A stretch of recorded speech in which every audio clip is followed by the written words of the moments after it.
नमस्कार साथियों। सोने के आभूषण पहनने से पहले जान लीजिए सारे नियम। यदि नहीं जानोगे तो आपको जीवन भर पछताना पड़ेगा।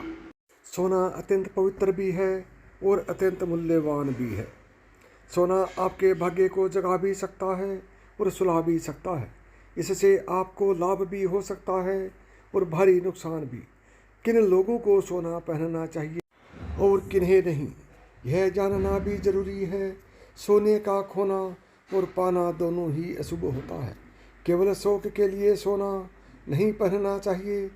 जरूरत और लाभ को ध्यान में रखकर ही सोना धारण करना चाहिए। सोना पहनने से आपको फायदा होता है तो यह आपको धनवान और समृद्ध बनाता है, और यदि यह नुकसान पहुंचाए तो आपके जीवन में घटना या दुर्घटनाएं बढ़ सकती हैं। हम आपको बताएंगे कि सोने को कहाँ धारण नहीं करना चाहिए और सोने को कहाँ नहीं रखना चाहिए।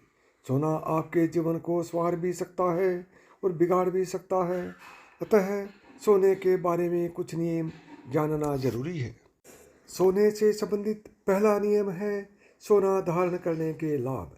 अगर सम्मान और राज गिरा से सहयोग चाहते हैं तो सोना पहने।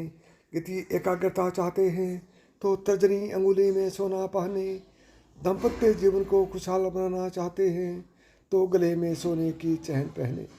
यदि संतान नहीं हो रही है तो अनामिका अंगुली में सोना धारण करना चाहिए। दूसरा नियम, सोना ऊर्जा और गर्मी दोनों ही पैदा करता है, साथ ही यह विष के प्रभाव को भी दूर करता है। अगर सर्दी जुकाम हो तो या सांस की बीमारी हो तो कनिष्ठा अंगुली में सोना धारण करें। लेकिन इससे पहले यह भी जानना जरूरी है कि आपकी कुंडली में कौन सा ग्रह कहाँ बैठा है, इसलिए किसी ज्योतिषी से पूछकर ही यह कार्य करें। तीसरा नियम सोना धारण करने के नुकसान के बारे में है।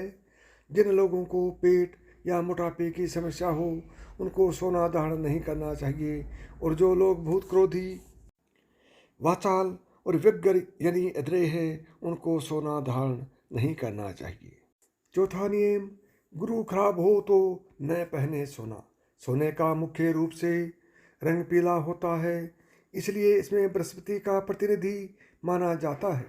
जिनकी कुंडली में बृहस्पति खराब हो या किसी भी प्रकार से दूषित हो, ऐसे लोगों को भी सोने के प्रयोग से बचना चाहिए। लगन अनुसार सोना धारण करना चाहिए। यदि आपका लगन मेष, कर्क, सिंह और धनु है तो आपके लिए सोना धारण करना उत्तम होगा। वृश्चिक और मीन लगन के लिए मध्यम और वृषभ, मिथुन, कन्या और कुंभ लगन के लिए उत्तम नहीं होता है। तुला और मकर लगन के लोगों को सोना कम से कम पहनना चाहिए। जहाँ और जब जरूरत हो तभी पहनना चाहिए। पांचवा नियम, शनि का व्यवसाय करते हो तो जो लोग लोहे का, कोयले का या शनि संबंधित किसी धातु का व्यापार करते हों उनको भी सोना धारण नहीं करना चाहिए। यदि आप ऐसा करते हैं तो आपको व्यापार में नुकसान उठाना पड़ सकता है। गर्भवती और वृद्ध महिलाएं न पहने सोना। जो महिलाएं गर्भवती हैं और जो महिलाएं वृद्ध हैं उनको भी सोना धारण नहीं करना चाहिए। थोड़ा बहुत सोना पहन सकते हैं, लेकिन ज़्यादा सोना पहनने से समस्याएं शुरू हो सकती हैं। सोने का सातवां नियम है दाएं हाथ में ही पहने सोना। सोना बाएं हाथ में नहीं पहनना चाहिए। बाएं हाथ में तभी पहने जब विशेष आवश्यकता हो। बाएं हाथ में सोना पहनने से परेशानियां शुरू हो सकती हैं। सोने की वस्तु का दान और उपहार उसे दें जो आपका प्रिय हो। किसी भी अनजान या अप्रिय को सोना न दें। आठवां नियम, पैर और कमर में न पहने सोना।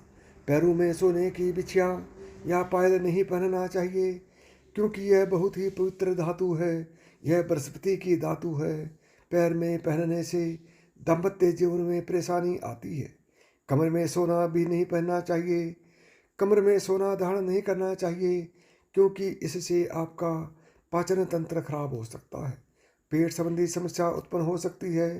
गर्भाशय, यूट्रस आदि संबंधी समस्याएं भी हो सकती हैं। नौवां नियम है शराब और मांसाहार निषेध। यदि आपने सोना धारण कर रखा है तो आप शराब और मांसाहार का सेवन न करें। ऐसा करने से आप समस्याओं से घिर सकते हैं। सोना बृहस्पति की पवित्र धातु है और इसकी पवित्रता बनाए रखना जरूरी है। सोने को सिरहाने न रखें। सोने को सोते वक्त सिरहाने न रखें। बहुत से लोग अपनी अंगूठी या चैन निकाल कर तकिए के नीचे रख देते हैं। इससे नींद संबंधी समस्या तो होगी ही, साथ ही अन्य समस्याएं भी उत्पन्न हो सकती हैं। 10वां नियम है घर में सोना ईशान कोण में रखें। अक्सर लोग सोना तिजोरी में, अलमारी में या लॉकर में रखते हैं। सोना जहाँ भी रखें उसे लाल कपड़े में बांध कर रखें। इससे बृहस्पति को मंगल की सहायता मिलने लगेगी और आपकी समृद्धि बढ़ती जाएगी। सोना घर के ईशान या नतरने कोण में रखेंगे तो ज़्यादा बेहतर होगा। सोने के साथ नकली आभूषण न रखें। कुछ लोग सिक्के रख देते हैं तो यह भी उचित नहीं है। ऐसा करने से बृहस्पति अशुभ होकर अपना शुभ प्रभाव देना छोड़ देता है। यदि आपको ये बातें अच्छी लगी हों और आप इसी तरह की और भी ज्ञानवर्धक बातें जानना चाहते हैं तो अभी वेदांश की कहानियाँ यूट्यूब चैनल को सब्सक्राइब करें।